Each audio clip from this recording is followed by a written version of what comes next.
ኃይልና ስልጣን ከሙታን መካከል በኩር ሆኖ በሦስተኛው ቀን ተነሳ። አዳም ነፃ ወጣ፣ ዲያብሎስ ታሰረ። ለሰው ልጆችም ሰላም፣ ፍቅር፣ አንድነት ሆነ። የተወደዳቸው የልዑል እግዚአብሔር ቤተሰቦች፣ አባቶች፣ ካህናት፣ ወንድሞች፣ ዲያቆናት፣ እግዚአብሔርን የምትወዱ እግዚአብሔር የሚወዳቸው እናቶች፣ አባቶች እንዲሁም ወጣቶች፣ ሕፃናት እንደምን ዋላቸው? እንደምን ዋላቸው? እንደምን ቆያቸው?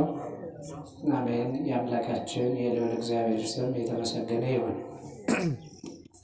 እንኳን ለጌታችን ለአምላካችን ለመድኃኒታችን ለኢየሱስ ክርስቶስ ብርሃነ ትንሣኤ እንዲሁም ደግሞ በዛሬው ዕለት ታላቅ ተጋድሎን ለፈጸመ የቤተ ክርስቲያናችን የሃይማኖታችን የቅድስት ኦርቶዶክሳዊት ተዋሕዶ እምነት ምስክር ለሆኑት ቅዱሳን መካከል አንዱ ለሆነው መክብበ ሰማዕታት ሊቀ ሰማዕታት ቅዱስ ጊዮርጊስ ዓመታዊ የዕረፍት በዓል በሰላም አደረሳቸው። እንኳን አደረሳቸው። የትምህርታችን ርዕስ የሚሆነው ትንሣኤና ሕይወት እኔ ነኝ። ምንና ምን? ትንሣኤና ምን? ሕይወት እኔ ነኝ። የቅዱስ ዮሐንስ ወንጌል ምዕራፍ 11 ቁጥር 25 ላይ እናገኘዋለን። ይህንን ያነሳንበት ዋና ዓላማ ወቅቱ በዓለ ትንሣኤ ይባላል። አንድም ደግሞ ዛሬ የሊቀ ሰማዕታት የቅዱስ ጊዮርጊስ ዓመታዊ ክብረ በዓል ነው። ስለዚህ ስለነሱ ማለትም ስለ በዓላቱ ባጭሩ እግዚአብሔር ያስተምረናል። የቃሉ ተናጋሪ ጌታችን አምላካችን መድኃኒታችን ኢየሱስ ክርስቶስ ነው። ቃሉ የተነገራቸው ደግሞ በቢታንያ አልዓዛር የተባለ ወንድማቸው ለሞተባቸው ማርያምና ማርታ ለተባሉት የአልዓዛር እህቶች ነው። ቃሉ የተነገረው ደግሞ አልዓዛር የተባለ ጌታ የሚወደው ማን የሚወደው? ጌታ የሚወደው። በመጽሐፍ ቅዱስ ውስጥ እግዚአብሔር የሚወዳቸው ተብለው የተጠቀሱ አሉ። ከነዚህ አንዱ ፍቁረ እግዚእ ቅዱስ ዮሐንስ ወንጌላዊው ነው ጌታ የሚወደው የተባለው። በዘመኑ ከነበሩት ሰዎች መካከል ደግሞ እግዚአብሔር ይወደው የነበረ የተባለለት ክርስቶስ ይወደው ነበር ተብሎ በወንጌል የተቀመጠለት አልዓዛር የተባለ አንድ ጻድቅ ነበር። እንግዲህ ይህ አልዓዛር ጌታችን አምላካችን መድኃኒታችን ኢየሱስ ክርስቶስን በቤቱ ተቀብሎ ያስተናገደ ነው። በዚህ ጌታን ተቀብሎ በማስተናገዱ በቢታንያ ጌታችን መድኃኒታችን ኢየሱስ ክርስቶስ ያርፍበት የነበረ የጌታ ወዳጅ የተባለ ነው። እንግዲህ ይህ ሰው በጎን እያደረገ በክርስቶስ ፊትም የመወደድ ግርማ ተሰጥቶት ነገር ግን ሞተ። ምን አለ? ሞተ። በወቅቱ ጌታችን መድኃኒታችን ኢየሱስ ክርስቶስ በአካለ ሥጋ ወደ ሌላ የእስራኤል ክፍል ተሻግሮ ስለነበር አልዓዛር ሲሞት በዚያ ቦታ ስላልነበረ የአልዓዛርን መሞት ሰማ፣ አለቀሰለት። ይወደው ስለነበር። ምን ይለው ስለነበር? ይወደው ስለነበር። ተመልከቱ፣ አምላክ ያዘነለት ምን አይነት ፍቅር ነው! እግዚአብሔር የወደደው ምን ቢሰራ ነው አልዓዛር? ስለዚህ ጌታችን መድኃኒታችን ኢየሱስ ክርስቶስ ምን አለ? አልዓዛርን ልቀሰቅሰው እንሄዳለን። አልዓዛር አንቀላፍቷል አለ። የሚቀሰቅስ ማን ነው? እርሱ ነው። ሞት በክርስቶስ ዘንድ እንቅልፍ ነው። በእርሱ ለሚያምኑት እንቅልፍ ነው።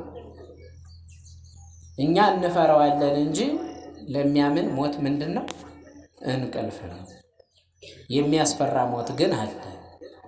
ሞት መማሪያም ነው፣ ያስፈራል። የሚያስፈራው በኃጢአት ስንሞት ነው።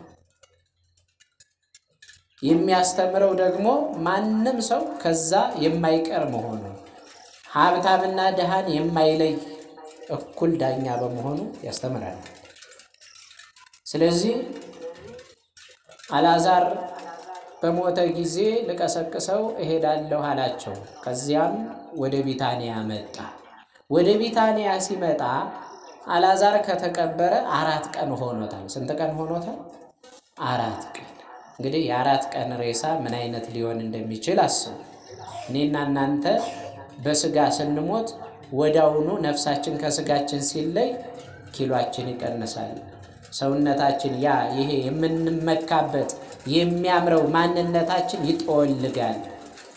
ኪሎም ይቀንሳል፣ ሰውነትም ይጠወልጋል፣ መልክም ይለወጣል፣ ስምም ጭምር ይለወጣል። የያዝነው ማዕረግ በሙሉ በአንድ ጊዜ ይከስማል። ሞት እንዲህ ኃያል ነው። ስለዚህ አልዓዛር 4 ቀን ሞልቶት ነበርና ወዴት አለ ብሎ ጠየቃቸው። ጠፍቶት አይደለም፣ አላዋቂ የሆነውን ስጋት መዋሃዱን ለማሳወቅ ፍጹም አምላክ እንደሆነ ሁሉ ፍጹም ሰው መሆኑን ለመናገር ወዴት አለ ብሎ ጠየቃቸው። ስለዚህ የአልዓዛርን መቃብር አሳዩ። አልዓዛር ውጣ ብሎ ሊቀሰቅሰው ጉዞ ሲጀምር ማርያምና ማርታ ተቀብለውት ነበርና ማርታ ምን አለች? ጌታ ሆይ አትቅረበው ይሸተሃል አለችው። እህቱ ናት። እንግዲህ እኔና እናንተም በህይወት እስካለን ድረስ ነው ወዳጃችን የሚበዛው። ከሞትም በኋላ አስክሬን አይደለም። ስለዚህ ማንም አብሮን አይቀበልም። ስራችን ነው እስከ እግዚአብሔር ፊት የሚያቀርበን። የሰበሰብነው ገንዘብ አብሮን አይሄድም። ወራሾቹ ሌሎች ናቸው። ስለዚህ የገዛ እህቱ እንኳን ይሸተሃል አትቅረበው አለችው።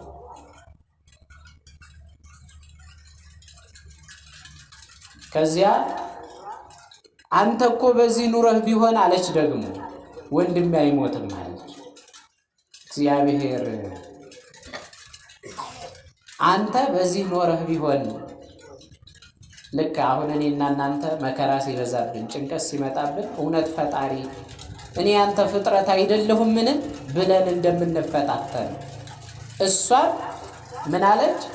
አንተ በዚህ ኖረህ ቢሆን ኖሮ ወንድሜ አይሞትም አለችው። በቦታ ወሰነችው። እግዚአብሔር ግን ቦታ ይወስነዋል። እሷ የምታየው የተዋህደውን ስጋ በተዋህደው ስጋ ስለሆነ በቦታ የሚወሰን መሰላት። አምላክነቱን ዘነጋችው። አምላክ ወሰብ ሰውና አምላክ መሆኑን ዘንግታ በሰውነቱ ብቻ አይ አንተ እኮ እዚህ ብትኖር ኖሮ ወንድሜ ምን አይል ለከ እኔና እናንተ አንዳንዶቻችን ቤተክርስቲያን ስንመጣ ብቻ ጽድቅ ትዝ ይለናል። ስንወጣ ግን ሌላ ነን አይደል? እግዚአብሔር ያለው የት ብቻ ይመስለናል? እዚህ ብቻ ይመስለናል። ስለዚህ አንተ በዚህ ብትኖር ኖሮ እኮ ወንድሜ አይሞትም ስትለው እመኚ ወንድምሽ አንቀላፍቷል ይነሳል አላት። እንዲህ እያላት እንኳን ባለማስተዋል ምን አለች? አውቃለሁ በመጨረሻው ቀን ሙታን የእግዚአብሔርን ቃል የሚሰሙበት ቀን የመጨረሻው በትንሣኤ ቀን እንደሚነሳ አምናለሁ አለች። ጥሩ ነው። የማያምኑ ነበሩ። ለምሳሌ እንደ ቶማስ ያሉ አይ ሰው ከሞተ በኋላ ትንሣኤ የለውም ብለው ከሚያምኑ ከሰዱቃውያን ወገን ነበር የመጣው። እሷ ግን በመጨረሻው ቀን አምናለሁ አለች። አይ አለ ትንሣኤና ሕይወት እኔ ነኝ። ትንሣኤና ሕይወት እኔ ነኝ። በእኔ የሚያምን አይሞትም፣ ቢሞትም እንኳን አስነሳዋለሁ ብሎ ነገራት። ከዚያ ምን አለ?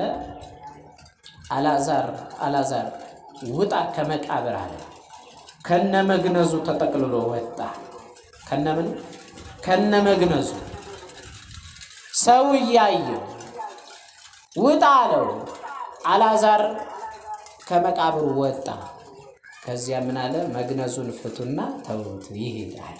ምኑን ፍቱለት? ለካህናት የተሰጣቸው ስልጣን ይሄ ነው። ከሞትንበት ኃጢአት ከወደቅንበት የሞት ጉድጓድ በንስሐ ፍቱትና ይሂድ ብሎ ስልጣን ለማን ሰጥቷል? ለካህናት። ይፈቱናል። እናንተ የፈታችሁት በሰማይ ምን ያለ ነው? የተፈታ ነው ብሎ አማናዊ ቃል ሰጥቷቸዋል። ስለዚህ አልዓዛር በአራተኛ ቀኑ ከሞት ተነሳ። አልዓዛርን ያስነሳው ክርስቶስ በሶስተኛው ቀን ከሙታን መካከል ምን አለ? ተነሳ። አስቀድሞ የትንሣኤ ጌታ መሆኑን በአልዓዛር አስረጅነት አሳያቸው።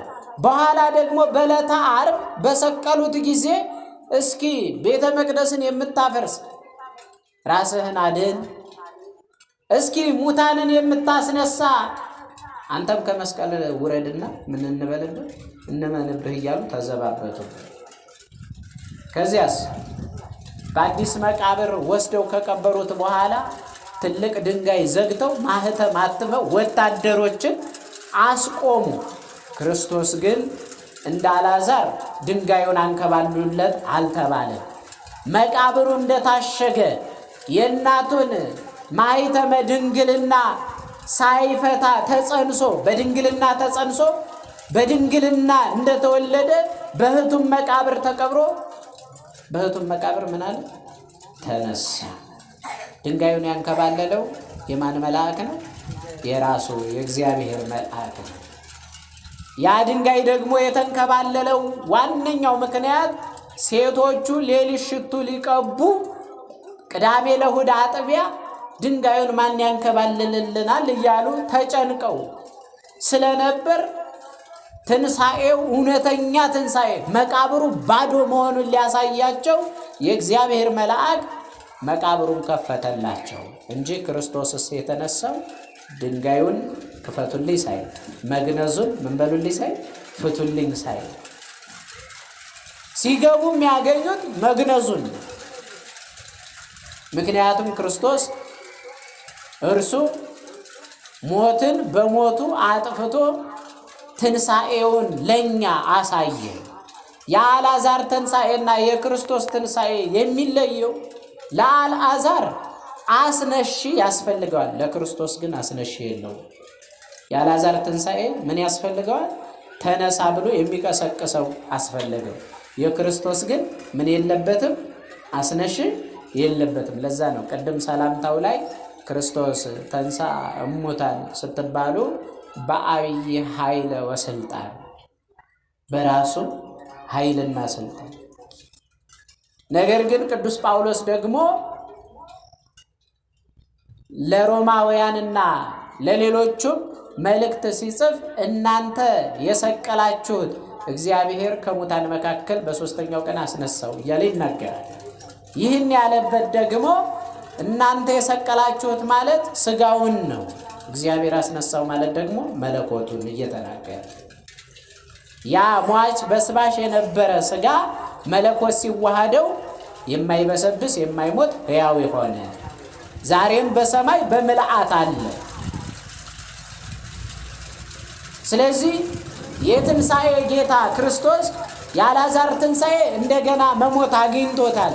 የክርስቶስ ትንሣኤ ግን እኔና እናንተ በመጨረሻው ቀን የምንነሳውን ትንሣኤ አንድ ጊዜ ስለተነሳ የትንሣኤ በኩር ይባላል። የምን በኩር ይባላል?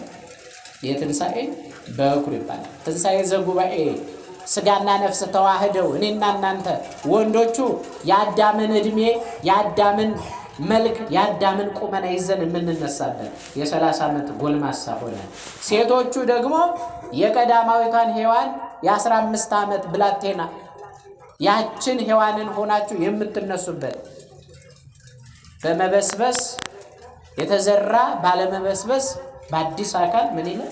ይነሳል። ሁለተኛ ቆሮንቶስ ላይ አንብቡ። ስለዚህ ክርስቶስ የትንሣኤያችን በኩር ነው። እኔና እናንተ ዳግመኛ ሲመጣ የሚያስነሳንን ትንሣኤ እርሱ አሁን ተነስቷል። የአልዓዛር ግን ድጋሜ ምን ብሎ አረፏል ማለት ነው። ታዲያ ትንሣኤና ሕይወት እኔ ነኝ ብሎ በእኔ የሚያምን አይሞትም፣ ቢሞትም እንኳን አስነሳዋለሁ ብሎ የትንሣኤና የሕይወት ጌታ መሆኑን ድንቅ ሥራውን ከገለጠባቸው ቅዱሳን መካከል አንዱ ሊቀ ሰማዕታት ቅዱስ ጊዮርጊስ ይባላል። ማን ይባላል? ቅዱስ ጊዮርጊስ። ጊዮርጊስ ማለት የወንጌል አርበኛ ማለት ነው። የወንጌል ገበሬ ማለት ነው። የተወለደው ጥር 20 በ277 ዓመተ ምህረት ነው።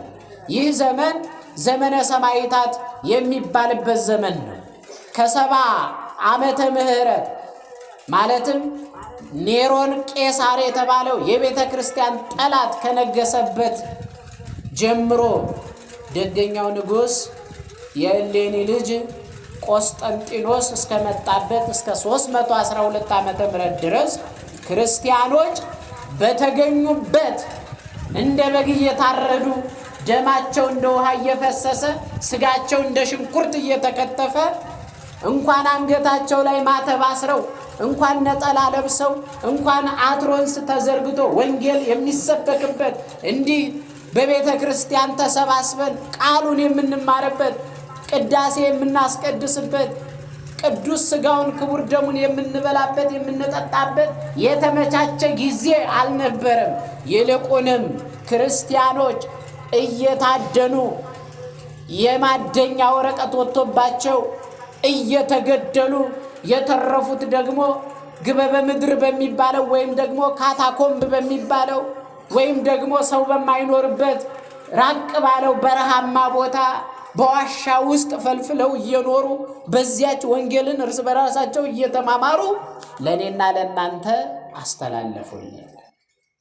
ክርስቲያንን የገደለ እንደ ጽድቅ የሚቆጠርበት ዘመን፣ ክርስቲያንን መግደል እንደ ጽድቅ እንደ ሽልማት የሚታይበት፣ የሮማ ነገስታት እጃቸውን በቤተ ክርስቲያን ላይ በጫኑበት ዘመን ይህ ደገኛ ሰማዕት ተወለደ።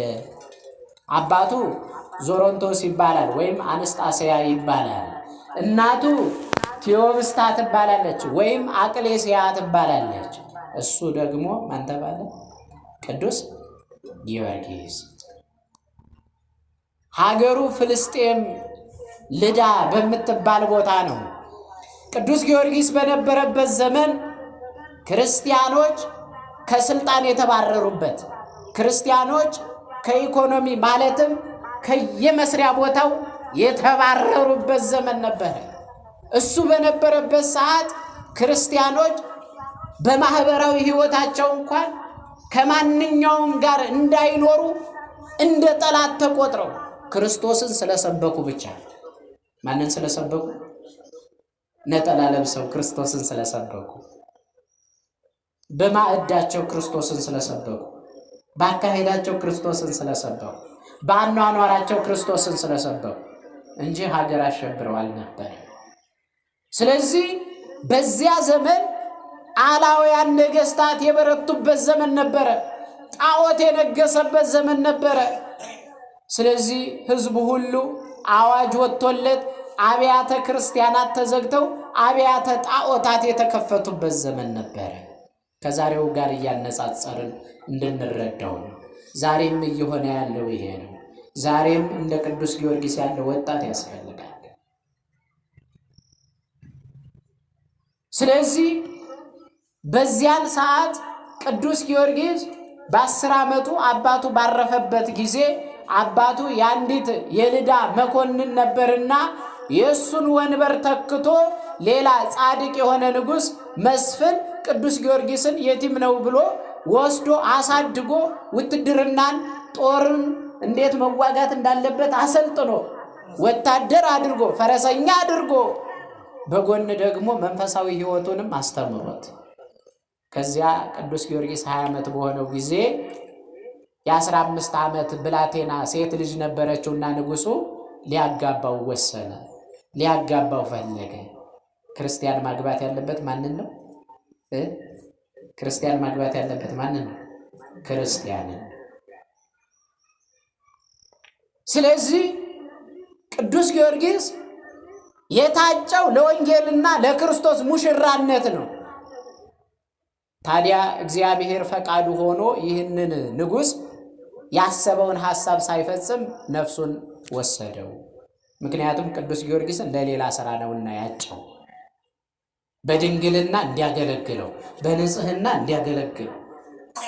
ታዲያ ቅዱስ ጊዮርጊስ ይህንን ንጉሥ ያሳደገውን የእንጀራ አባቱን በክብር ሐዘኑን ከተወጣ በኋላ የአባቱን ሹመት ሽልማት ለመቀበል ወደ ፋርስ ንጉሥ ዱዱያኖስ ተመለሰ። በዚያን ዘመን ይሄ ዱዱያኖስ ወይም ዲዮቅልጥያኖስ የተባለው ምን ያደርግ ነበር ቢሉ 70 ነገስታቶች በስሩ ነበሩ። እሱ የነገስታት ንጉሥ ነበረ። ስለዚህ 70ውን ነገስታት በሙሉ ከየሀገሩ ሰብስቦ 70 አይነት ጣዖታትን አቁሞ ያስመልክ፣ ይሰግድ፣ ያሰግድ ነበር። ቅዱስ ጊዮርጊስ እንግዲህ ሹመት ሽልማትን ሊቀበል በአባቱ ፈንታ አባቱ ይገዛው የነበረውን አባቱ በበጎ ያስተዳድራት የነበረችውን ልዳን ለማስተዳደር ሹመት ሊቀበል ሲሄድ አምላኩ ተክዶ ጣዖት አምላኪ በዝቶ አገኘ። ስለዚህ ምን አለ? እኔስ አለ ለምድራዊ ሹመት ሽልማት ከምጓጓ አለ የማያልፈውን ሹመት ሽልማት የክርስቶስ ወታደር ሁኜ መኖር እፈልጋለሁ አለ። የማን ወታደር? እኔና እናንተ ብንሆንስ? እኔና እናንተ ስልጣን፣ ገንዘብ፣ ዕውቀት፣ እነዚህ ሶስቱ ኃያላን ይባላሉ። እነዚህ በወጣትነቱ ዘመን ለቅዱስ ጊዮርጊስ መጡለት። ንጉሡ ሊያባብለው ፈለገ። በ10 ሀገራት ላይ ሾመሃለሁ፣ አባትህ ይገዛው ከነበረው በላይ አብልጬ እሰጥሃለሁ፣ ለጣዖቱ ለአጵሎን ስገድ ሰዋ ነው። ቅዱስ ጊዮርጊስ ግን ዓይን እያለው ለማያይ፣ ጆሮ እያለው ለማይሰማ፣ እግር እያለው ለማይራመድ፣ አፍንጫ እያለው ለማያሸት፣ እጅ እያለው ለማይዳስስ፣ አንደበቱ ለማይከፈት ለተጠረበ ድንጋይ ምን አልልም አለ? አልሰግድም አለ።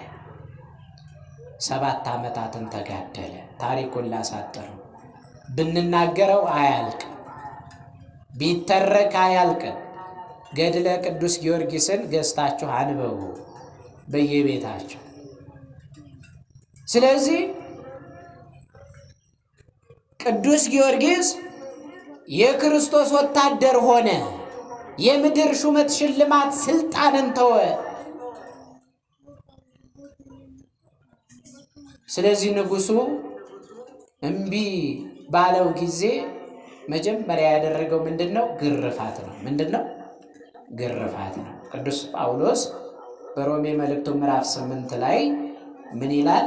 ከክርስቶስ ፍቅር ማን ይለየናል? ረሃብ ነውን? ስደት ነውን? መገረፍ ነውን? መቸንከር ነውን? ስቅላት ነውን? ከክርስቶስ ፍቅር የሚለየን ማንም የለም ማለት። በእርሱ ከአሸናፊዎች ሁሉ እንበልጣለናል።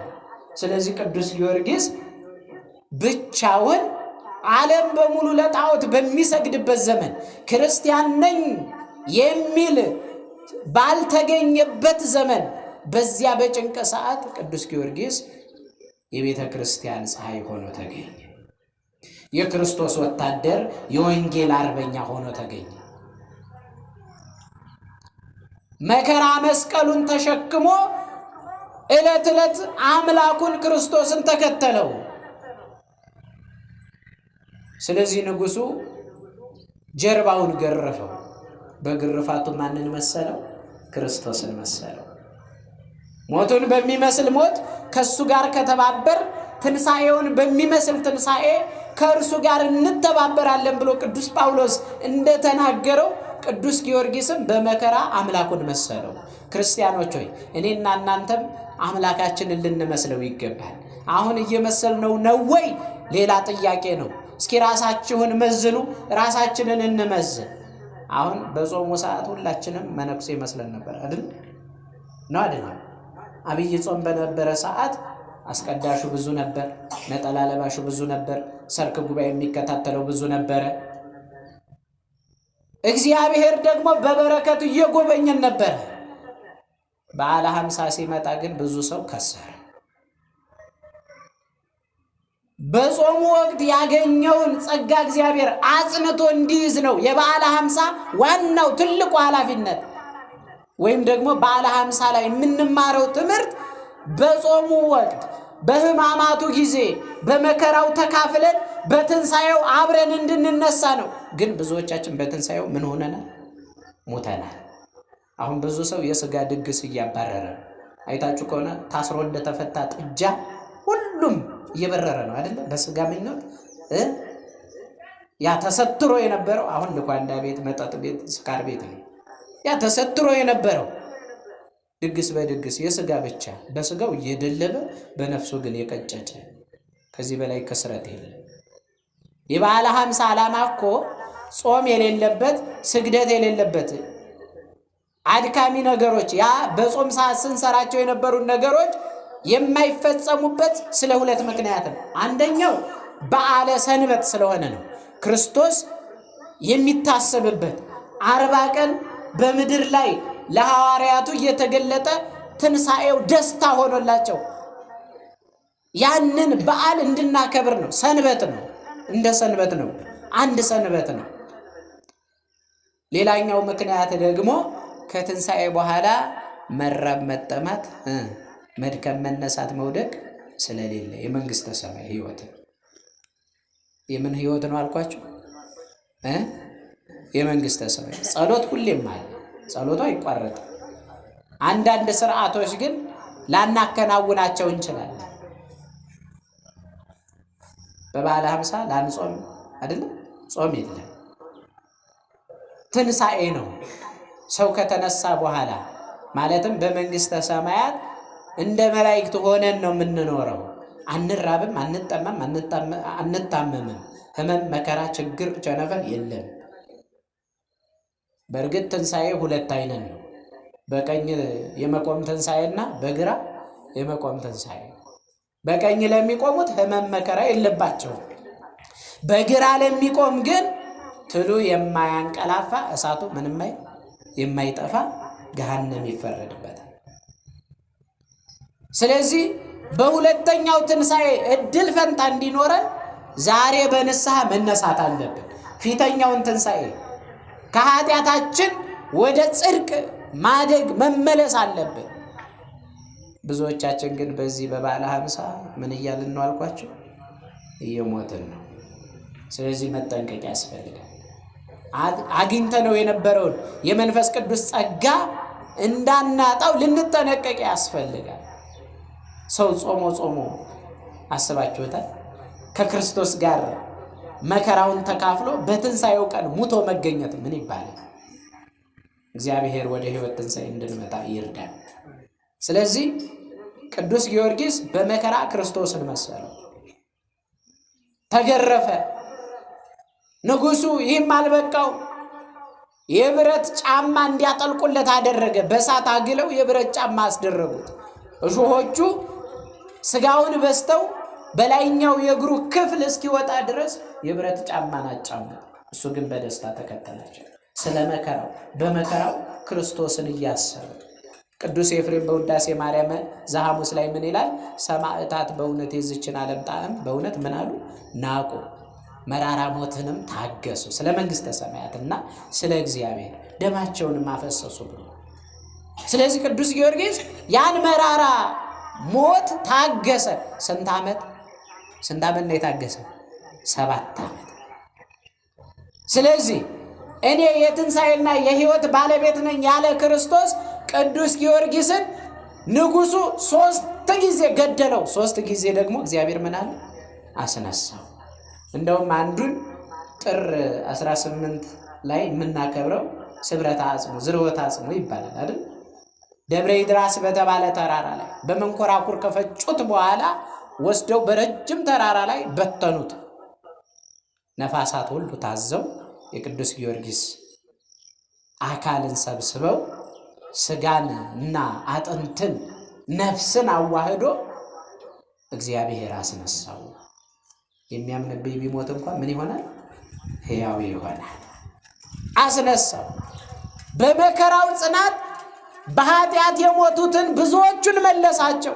እኛ በቅዱስ ጊዮርጊስ አምላክ አምነናል እያሉ በክርስቶስ ስም ሰማዕትነትን ተቀበሉ። ንጉሡ ሊያሸንፍ አልቻለም። የመከራ አይነት ቢደረድሩ ቅዱስ ጊዮርጊስ ግን እምቢ አለ። በመከራው ደስ ተሰኘ። ዛሬም እኔና እናንተን የማይጠላን የለም። ስለ ሰው ልጅ ሰዎች እንደሚጠሉን በወንጌል ተጽፎልናል።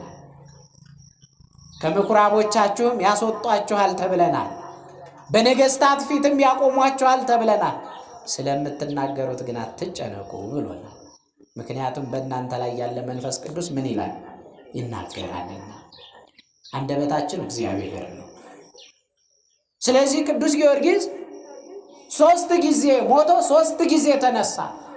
በመጨረሻ እግዚአብሔር እዚህ ዘመን ድረስ ይበቃሃል ብሎ የፈቀደለት የመጨረሻው 7ኛው ዓመት ላይ ለቅዱስ ጊዮርጊስ ብዙ ቃል ኪዳን ገባለት።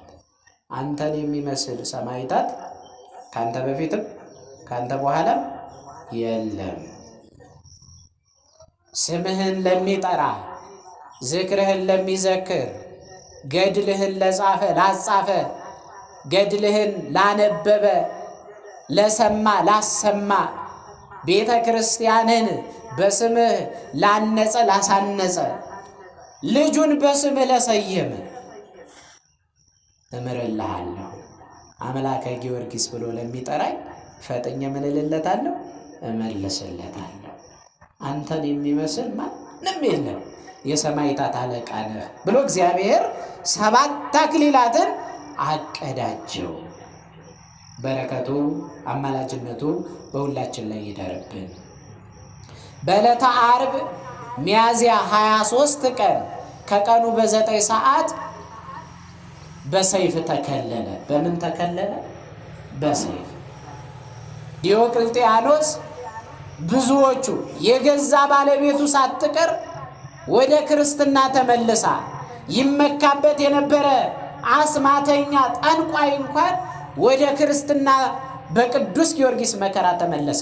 እኔና እናንተ እኮ ዛሬ በነፃ እንኳን እንዲህ በሰላም እንኳን እየሄድን እኮ ሰውን ልንመልስ አልቻልንም። ቅዱስ ጊዮርጊስ በመከራው ነው ክርስቲያን ያደረጋቸው። እኔና እናንተ ደግሞ እዚህ የተማርነውን እንኳን ሄደን እቤታችን እንኳን ላልመጡት ለወገኖቻችን ተውት ሌላውንና እቤት ላሉት እንኳን አናስተምራቸው። እሱ ግን በመከራው ብዙዎችን ወደ ክርስቶስ ወንጌል ጠራ። ስለዚህ ሚያዝያ 23 ዕለተ ዓርብ ቀን 9 ሰዓት ላይ ተፈጸመ ብሎ አንገቱን ሰጠ። አንገቱን በሰይፍ ምን አለ? ተከለለ። እግዚአብሔር በእቅፉ ወደ ገነት አስገባው። ሥጋውን ደቀ መዛሙርቱ ሰብስበው ይከተሉት የነበሩት ሰብስበው ምን አደረጉ? በክብር አኖሩት። አንገቱን በተቀላ ጊዜ ግን 3 ነገሮች ከአንገቱ ፈሰዋል። አንደኛው ደም ነው። ምንድነው? ደም ነው። ሁለተኛው ወተት ነው። ሶስተኛው ደግሞ ምንድነው? ውሃ ነው። ፀሐይ ጨልማለታለች። ንጉሡ እስኪደነግጥ ድረስ በዙሪያው የቆሙት እስኪፈሩ ድረስ ሞት እንኳን አስፈርቷቸዋል። ዛሬም በአጸደ ነፍስ ሆኖ ያማልደናል። በሥጋ ዘመኑ እንዳማለደ ዛሬም ደግሞ ምን ይለናል? ያማልደናል፣ አማልዶናል። በተለይም ለእኛ ለኢትዮጵያውያን ባለውለታችን ነው። አድዋን ስናነሳ እሱን ምን አንልም? አንዘነጋም። ቄሰ ገበዝ ይባላል። የኢትዮጵያ ጠባቂ ማለት ነው። ከመቤታችን ቀጥሎ ኢትዮጵያን አስራት ተደርጎ ለሱ ተሰጥቶታል። ለዚያ ነው ወርሃ ጽጌ ከመስከረም 26 እስከ ህዳር 6 ስናከብር ወይም ደግሞ የጽጌን ማህሌት በዜማ እግዚአብሔርን እየተመሰገነ እመቤታችን እየተጠራች ከእመቤታችን ቀጥሎ ደግሞ ማን ይጠራል? ቀጸላ መንግስቱ ለጊዮርጊስ እያልን እመቤታችንን ስናመሰግን እሱ ደግሞ ለእመቤታችን ይሰግዳል። እመቤታችን ደግሞ ሌሎቹን ለሱ ታሰግድለታለች። የምናከብረው ሊቀ ሰማዕታት ቅዱስ ጊዮርጊስ የትንሣኤና የሕይወት ባለቤት እግዚአብሔር አክብሮታል። እሱ ያከበራቸውን ደግሞ ቤተ ክርስቲያን ምን ትላቸዋለች? ታከብራቸዋለች። ያጸደቃቸውን ቤተ ክርስቲያን ታከብራለች። እኔና እናንተም ለዚያ ነው ዛሬ ስሙን ጠርተን አጋንንት ይርቃሉ፣ ከጭንቀታችን እንድናለን። ጊዮርጊስ ጊዮርጊስ ጊዮርጊስ ስንል በነጭ ፈረሱ እየገሰገሰ ይምጣልን፣ ኢትዮጵያን ከገባችበት መከራ ይሰውረልን። ወስብሐት ለእግዚአብሔር ወለወላዲቱ ድንግል ወለመስቀሉ ክቡር። ይቆየን።